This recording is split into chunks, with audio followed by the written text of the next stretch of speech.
Assalamualaikum to all my brothers and sisters all around the world, pati na rin sa ating mga kapatid sa ibang relihiyon, sa iba't ibang parte ng mundo. Kamusta po kayong lahat? Inshallah po ay nasa mabuti kayong kalagayan at hindi masyadong apektado sa mga nangyayari dito sa Pilipinas. Inshallah. So for today's video is all about our president, okay? Napanood ko lang naman kanina itong video na to habang nagrarally sila. Hindi ko alam saan kumukuha ng lakas ng loob talaga itong si PBBM na sabihin niya sa mga taga-Tacloban, okay?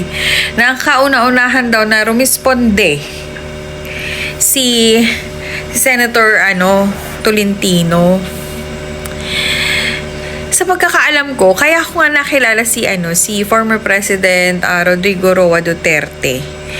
Siya ang nakita ko na unang dumating sa ground zero ng Tacloban. Bit-bit niya noon ang kanyang mga tauhan sa munisipyo ng Davao. May kasamang nurses, doktor, tapos mga ilang pagkain, kasama din first time ko din makita nun si Baste. At live telecast. Dumating sila, pinuntahan agad sila ng media. Naiiyak siya sa itsura ng Tacloban. So I think that was 2014. No, 2013 pala, 2013, November 2013 as far as I remember. Correct me if I'm wrong. Pero doon ko sila unang nakita na umiyak talaga si former President Rodrigo Roa Duterte. Awang-awa siya sa mga taga-Tacloban. And hindi ko maisip ano bang meron sa utak tong si former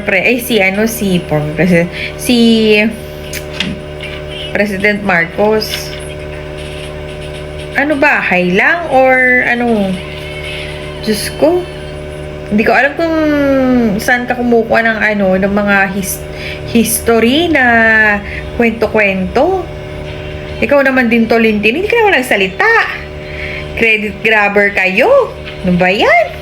Diyos ko, buti na lang talaga nanood ako ng balita noong panahon ng Tacloban. Kung hindi, maniniwala na sana ako sa inyo. Kaya lang nagkamali kayo. Napanood ko nung panahon na yon na ang unang pumunta si former President Duterte. So yun nga guys, ako kasi sa totoo lang, madali ako maniwala sa mga bagay-bagay. Lalong-lalo na pag naririnig ko at napapanood ko sa TV. Buti na lang talaga napanood ko muna ang media noon, nung araw na yon, nung araw na humupa ang Yolanda typhoon. Nagdatingan agad itong sila Mayor Duterte pa that time. Doon ko nga siya nakilala Since then, doon ko siya sinundan ng istorya, naging idol ko na siya, alam niyo yun, talagang super support ako talaga sa kanya. Kaya, sasabihin na una guys, sis ko, parang, alam mo, sa totoo lang, yan yung mga ibag ko na yan, mga wrinkles ko na yan. Feeling ko dahil kay kay PBBM yan. Total, sinungaling naman siya. Hindi magsisinungaling na din ako. Ayan, sisi ko sa kanya yung eyebag ko. Dahil sa'yo, hindi ako nakakatulog. Ayan.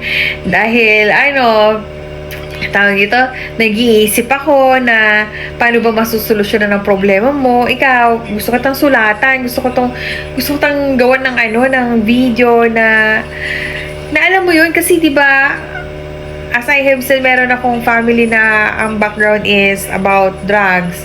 Baka sakali makatulong tong magiging advice ko sa'yo tungkol sa drugs. Advice lang naman sa akin, President. Diba? Joke to. Baka mamaya itong pag-joke ko na to, kung saan umabot. Diba? Kasi nga naman, umiiyak tong si Adjong dun sa joke ni former president. Ano ba yan? Lahat na lang ba gagawin yung eksena? Lahat na lang gagawin yung tawag dito, lahat ng sasabihin ni former president? Ultimo pagkain, pagtae, pagutot? Ano? Lahat na lang pupunahin nyo? Diyos ko, baka mamaya pati pag-utot, bawal na din. Sabihin nyo, ba, umutot si former president Rodrigo Duterte. O, ipakulong na? Grabe kayo. Lahat na lang lahat na lang talaga ibubutas at ibubutas ninyo. Ay, nako. Sa totoo lang kaya kayo nang gagalaite. Alam nyo kung anong assessment ko? Kasi hindi affected sa inyo ang pamilyang Duterte. Yun. Kaya kayo nang gagalaiti, kayo nang gusto yung guluhin ng kanilang ang kanilang pakiramdam, ang kanilang plano, ang kanilang diskarte sa buhay. Oo, alam mo, inggit talaga itong nakikita ko. Yung pakikipag nyo, talo nyo lagi kay kay former President Duterte. Buti nga si BP Sara ngayon tahimik, di ba? Wala talagang maririnig, pero ngayon lahat pagkakibot, kasalanan na agad. Ultimo yung pagsubo siguro sa kutsara ng pagkain, baka mamaya may issue pa rin. Di ba, Jong? Diyos ko po. Hindi na siya nakakatuwa na pakinggan. Laki mong tao, umiyak ka, Jong. Ba't ganun? So, ikaw din naman, former president. Kasi feeling ko kasi wala ka na kasi sa sa sirkulasyon President Marcos Joke yun, ha? Kaya ganyan. Saan ka naman nakakita ng presidenteng nuknukan ng sinungaling? O, joke din yun. Diyos ko po. Pagpunta na ng Tacloban, kukunin nyo pa yung credit nun. Isa lang din naman sasabihin sa inyo ni Tatay Digong Di yun na. Kay Tatay Digong ang importante makatulong, hindi yung credit. Sabihin na din yun yung credit. Diba? Sko po. Ay, nako. Hindi kasi lahat ng tao kaya yung paikutin. Hindi kasi lahat ng tao kaya yung paniwalain. At hindi kasi lahat ng tao kaya yung budulin. Diyos ko po. Dahil sa ganyan, sa ginagawa nyong ganyan, kayo ang nagmumukhang tanga. Diba? So, yun lang guys, share ko lang sa inyo kasi napanood ko na nagmamalaki talaga si President Marcos, si Tolentino daw talaga ang kauna-una pumunta sa sa Tacloban. Buti na lang nung araw na nanonood ako. Si Jessica Soho pa ang ang newscaster, tsaka si hindi, si Love Anyuber pala, shoutout sa'yo, si Love Anyuber pala ang ang newscaster noon. Diba? Alam na alam ko.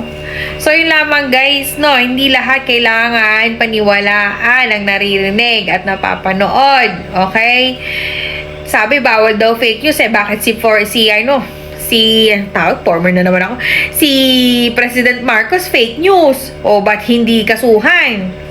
Ay, naku, yan hirap sa inyo. Namimili lang kayo ng gusto nyong kasuhan Yun lamang guys. Maraming salamat. Assalamualaikum.